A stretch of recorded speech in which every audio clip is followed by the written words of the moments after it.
Depuis son accession à la souveraineté internationale, notre pays s'est distingué parmi les nations les plus stables en Afrique et dans le monde.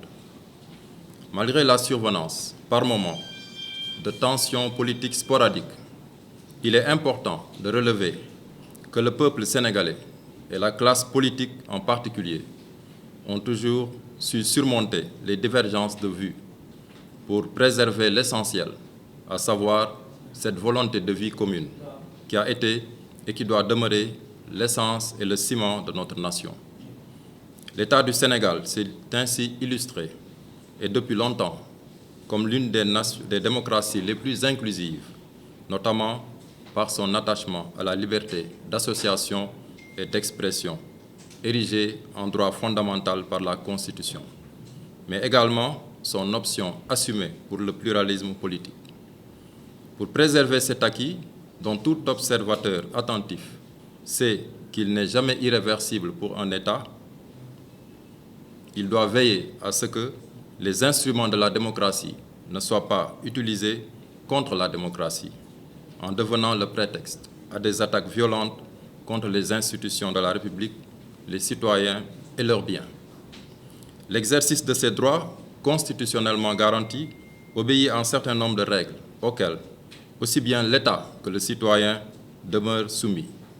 Le premier ayant l'obligation de veiller à leur effectivité, tout en préservant l'ordre et la tranquillité publique.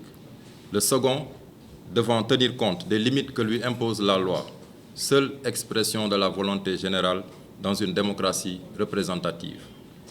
La loi étant impersonnelle et générale, nul ne saurait s'en affranchir, pour quelque motif que ce soit, au risque de compromettre la paix et la concorde sociale ou de mettre en péril la vie d'honnêtes citoyens ou leurs biens. Toute personne a le droit de contester une décision, qu'elle soit administrative ou judiciaire, et la loi a aménagé des procédures diverses et appropriées pour garantir à tout citoyen qui le souhaite le recours à une juridiction ou autorité indépendante. La justice, à l'image des autres institutions constitutionnelles, n'est pas épargnée par les coups de boutoir. Elle reste cependant le gage d'une paix durable et d'un environnement socio-économique serein. Elle constitue le dernier rempart de l'état de droit, la gardienne des libertés. Nul n'a intérêt à l'affaiblir, et tous devraient contribuer à la soutenir et la renforcer. Elle est l'incarnation de l'équilibre entre la puissance de l'État et l'exercice des libertés individuelles et collectives, mais aussi le garant de l'effectivité de la règle de droit et du respect par chaque individu des droits et de la propriété d'autrui. La justice ne peut pas et ne doit pas être distribuée au gré de surenchères médiatico-politiques ou des besoins contingents de quelques personnes, quel que soit le bord où elle se situe. Elle doit demeurer intransigeante par rapport aux principes qui la gouvernent. Elle ne cherche ni à plaire ni à déplaire et ne saurait non plus être intimidée ou distraite. L'obéissance à la loi et le respect de l'autorité de l'État sont des exigences aussi légitimes que l'exercice des libertés et des droits fondamentaux.